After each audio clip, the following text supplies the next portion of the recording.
चल दिए साइकिल उठाकर। रात भर खांसी के कारण सोए नहीं हो और सुबह होते ही चल दिए बहादुरी दिखाने। अरे ललिता, तुम समझती नहीं। पिछले 4 दिनों से बेड पर लेटा हूँ। 2 महीने बाद ही मधु की शादी है। पैसे का कोई अता पता नहीं। ऊपर से जो थे वो मेरे इलाज में चले गए। सब कुछ चला जाएगा तो फिर आ जाएगा, लेकिन तुम चले गए तो पूरा परिवार खत्म हो जाएगा। अरे क्या पिताजी हैं?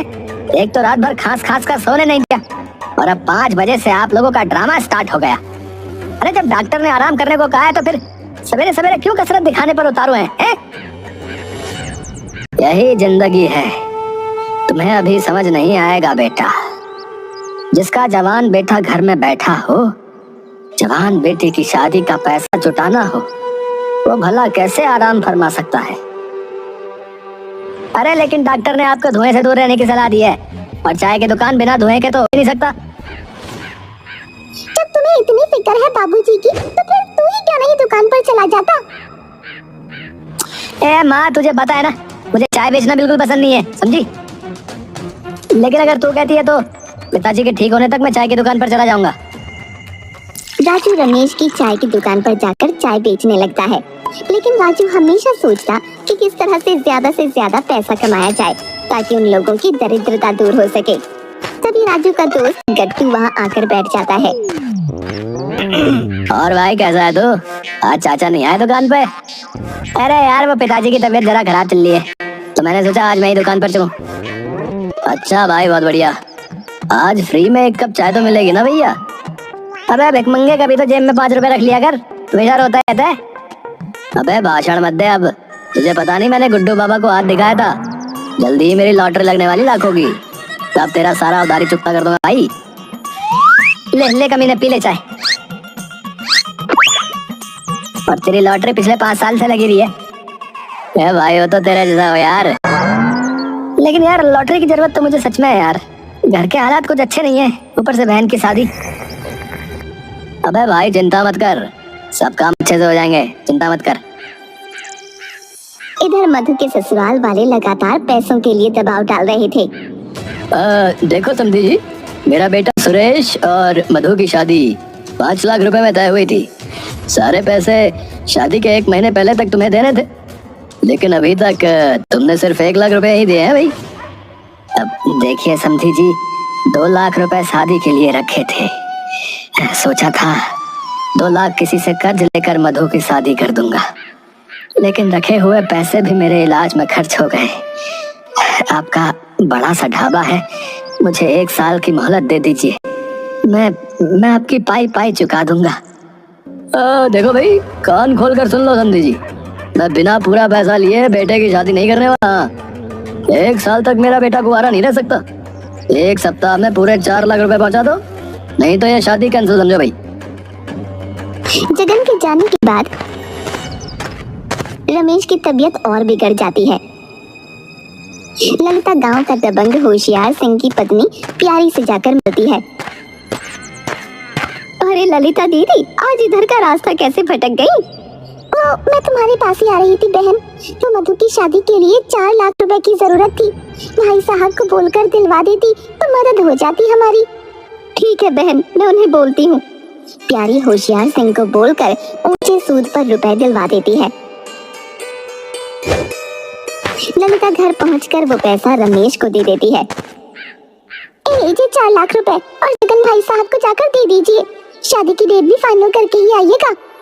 रमेश जाकर जगन को पैसे दे आता है। अगले महीने पहले सप्ताह में ही शादी तय हो जाती है। इधर राजू को चाय की दुकान पर एक चोर बिरजू मिलता है। बिरजू एक नई बाइक पर सवार होकर राजू की दुकान के आगे रुकता है और बेंच पर बैठते हुए बोलता है, अरे राजू, अरे क्या बात है भाई आजकल दुकान पे? भैया बहुत बढ़िया। और बिरजू भैया कैसे हो? अरे नई बाइक, बहुत खूब। अरे ये तो बस ऐसे ही चलते फिरते खरीद ली भैया, इससे बढ़िया मोटरसाइकिल गोडाउन में खड़ी है। ए राजू, है थोड़ा कड़क चाय बनाना है। भाई एक बात पूछूं, तुम हर एक हफ्ते के बाद बाइक चेंज कर देते हो, आखिर इतने पैसे आते कहाँ से? अबे कुछ नहीं भाई, बस नाइट शिफ्ट में काम करता हूँ और बाकी तो तुम जानते ही हो, हुनर की कोई कमी थोड़ी है बिरजू में। भाई मुझे भी अपने साथ रख लो, हमें पैसों की सख्त जरूरत है भैया। देख भाई, इस काम में रिस्क बहुत है, जेल भी जा सकता है। भाई रिस्क से नहीं डरता, लेकिन पैसे मिलने चाहिए बस। हाँ तो ठीक है, तो आज रात मेरे साथ चल लियो, मेरे पास एक तगड़ा प्लान है। रात में बिरजू राजू को लेकर सेठ करोड़ी मल के यहाँ चोरी करने पहुँचता है। राजू तू वॉचमैन पर नजर रखियो, ठीक है? मैं दीवार फांद कर अंदर जा रहा हूँ। अरे नजर क्या रखना, वो तो सो रहा है। बाकी तुम बेफिक्र होकर हाथ साफ करो, मैं हूँ यहाँ पर। ए धीरे बोलो, धीरे। हमारे प्रोफेशन में बातों से कम इशारों से ज्यादा काम किया जाता है, समझा? कोई बेवकूफी मत करना, समझे? ओके भाई ओके, आप जाओ, मैं देख लूंगा, सब जाओ। बिरजू दीवार पर चढ़ जाता है। तभी राजू देखता है कि सेठ का कुत्ता बिरजू के पीछे से हमला करने वाला है। अबे पीछे मेरा पैंट नहीं फटा है, वो सूखे पत्ते पे चढ़ गया था, उसी की आवाज है। अबे गूंगे कुछ बोलेगा भी या शश हुश हुशी करता रहेगा है? तब तक सेठ का कुत्ता बिरजू का पिछवाड़ा नोच लेता है। जैसे तैसे दीवार से कूदकर बिरजू अपनी जान बचाकर भागता है। अरे मार डाला रे, अरे मेरा पिछवाड़ा बुलडॉग ने लहरा दिया भैया। अबे तुम्हें मैंने नजर रखने को कहा था, अबे तू कर क्या रहा था वहाँ पर है? कमबख्त ने सारे दांत गड़ा दिए। भाई मैं वही तो इशारे से बता रहा था कि पीछे देखो पीछे। अबे तुम्हारे मुंह में दही जमी थी क्या है? बोल नहीं सकता था क्या? बोलता कैसे? तुमने तो कहा था कि हमारे प्रोफेशन में बात कम इशारों से ज्यादा काम किए जाते हैं। अबे जब जान पे पड़ी हो तो इमरजेंसी में रूल नहीं देखा जाता बे। वैसे जिस तरह से दीवार से कूदे मानना पड़ेगा, तुम भी कुत्ते से कम नहीं। अबे चलो अभी यहाँ से, कल देखेंगे। और वैसे तुम मेरी तारीफ कर रहे हो या मुझे कुत्ता कह रहे हो बे? दूसरे दिन बिरजू और राजू सेठ करोड़ी मल के यहाँ रात में फिर से धावा बोलते हैं। इस बार राजू कुत्ते के लिए हड्डी लाता है, जिसे वो कैंपस में फेंक देता है। कुत्ता हड्डी चबाने लगता है। इधर दोनों सेठ के घर में घुसकर चोरी करने लगते हैं। तिजोरी साफ करने के बाद जैसे ही दोनों बाहर निकलने लगते हैं, कुत्ता एक बार फिर से बिरजू की तरफ लपकता है, जिसे राजू देख लेता है। राजू एक पत्थर उठाकर जोर से कुत्ते की तरफ फेंकता है। पत्थर सीधा जाकर बिरजू के पिछवाड़े में लगता है। अबे मार डाला रे। सॉरी यार, मैं तो तेरे पीछे पड़े कुत्ते को मार रहा था। अबे गधे, अबे जब कुत्ता बंधा है वो भौंक सकता है, काटेगा कैसे बे? अबे मैं तो उससे दूर था। और वहीं पे पत्थर मारने की क्या जरूरत थी, जाकर कुत्ते ने काटा था बे? उन दोनों की आवाज सुनकर सेठ जाग जाता है। भागते हुए राजू को सेठ पहचान लेता है और पुलिस को खबर कर देता है। इधर जगन शगुन लेकर रमेश के यहाँ पहुँचता है। रमेश भाई, ये लो बहू के लिए कुछ कपड़े और मिठाइयाँ हैं। अगले महीने की 6 तारीख का दिन निकला है। राजू बेटा जा सामान सब अंदर रख दे। तभी वहाँ राजू और बिरजू को खोजते हुए पुलिस आ जाती है। हाँ जी, रमेश चाय वाले का यही है के? हाँ हम ही हैं। बताइए कैसे आना हुआ? जी आपका ही लड़का है ना राजू? कहाँ है वो? बेटा राजू जरा बाहर तो आना। राजू पुलिस को देख शक पका जाता है। पुलिस उसे पकड़कर हथकड़ी लगा देती है। अब ये सब क्या है? अरे कल रात ये सेठ करोड़ी मल के यहाँ चोरी कर रहा था। पुलिस राजू को ले जाती है। मैं अपने बेटे की शादी किसी चोर उचक्के के यहाँ नहीं कर सकता। कल तुम्हारा पैसा मिल जाएगा, अब मैं चलता हूँ। पर इसमें बेचारी मधु की क्या गलती है? जगन भाई, मैं अपनी पगड़ी तुम्हारे पैर पर रखता हूँ, यह शादी मत तोड़ो। लड़की की शादी टूटने पर समाज में बहुत बदनामी होगी। बदनामी होगी नहीं, बदनामी हो चुकी है भैया। हो सकता है ये 5 लाख जो तुमने मुझे दिए हैं वो भी चोरी गए हो। मैं किसी भी हालत में अब ये शादी तुम्हारे यहाँ नहीं कर सकता, समझे? मधु की शादी टूट जाती है। इधर राजू को 3 महीने की सजा हो जाती है। जेल में राजू सभी को अपने हाथों की बनी चाय पिलाता है। भाई वाह, क्या चाय बनाई है? ऐसी चाय वर्षों के बाद पी। रे राजू, रे तुम इतनी अच्छी चाय बना लेते हो, फिर इस चोर लफंगे के फेरे में कैसे पड़ गए रे? ज्यादा पैसे के लालच में मैं बिरजू के साथ हो लिया। मेरी बहन की शादी भी मेरे कारण टूट गई। रे कोई बात नहीं, कोई बात नहीं, जब जागो तभी सवेरा, समझ लिया?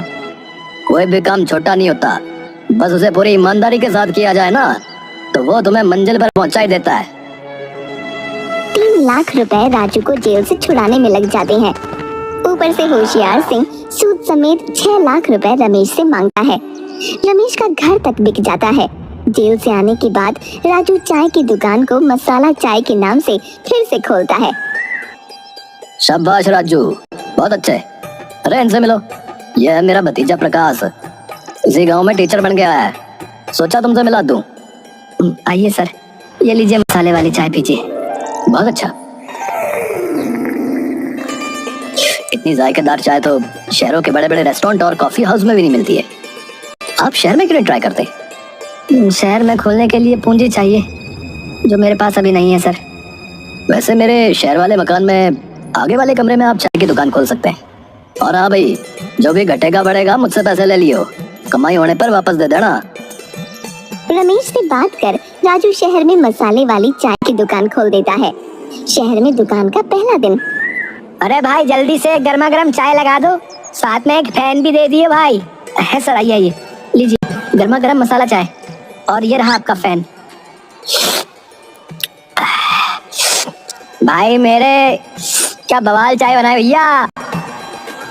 अरे भैया, कोई गलती हो गई क्या? ये मीठा डालना तो नहीं भूल गया? अरे नहीं रे भाई, अरे सब कुछ एकदम रापची गए, एकदम कड़क। ऐसी चाय नहीं बनाता यहाँ कोई। यहाँ धन्यवाद भाई, आज से आप यहीं चाय पीजिएगा। उसके बाद तो जैसे वहाँ चाय पीने वालों की होड़ सी लग गई। राजू की चाय की बिक्री बहुत अच्छे से होने लगती है। टेस्टी चाय होने की वजह से जल्दी ही पूरे शहर में वो चाय की दुकान फेमस हो जाती है। राजू फिर से अपने मकान को खरीद लेता है। एक दिन धाकड़ सिंह राजू की चाय की दुकान पर आता है। अरे भाई वाह राजू, अरे तुम्हारी दुकान तो शहर की सबसे बड़ी दुकान होली। दुकान नहीं, ये तो रेस्टोरेंट है। आइए सर, ये सब आपकी और प्रकाश सर की कृपा से ही हुआ है। अरे भाई, ये कैश काउंटर पर बैठी सुंदर लड़की कौन है? वो मेरी बहन मधु है। एक अच्छा सा लड़का मिल जाए तो इसकी शादी करवा दूं। अच्छा, तो इसी की शादी टूट ली थी। वैसे एक बात बोलूं, मेरा भतीजा प्रकाश उसके लिए कैसा रहेगा? मेरे भाई साहब तो है नहीं, हमें ही उसकी शादी करनी है। प्रकाश सर जैसा लड़का किसे पसंद नहीं होगा सर। संयोग से पिताजी भी यही हैं। अभी बुलाता हूँ। पिताजी 1 मिनट के लिए यहाँ आइएगा जरा। हाँ बेटा, बोलो क्या बात है?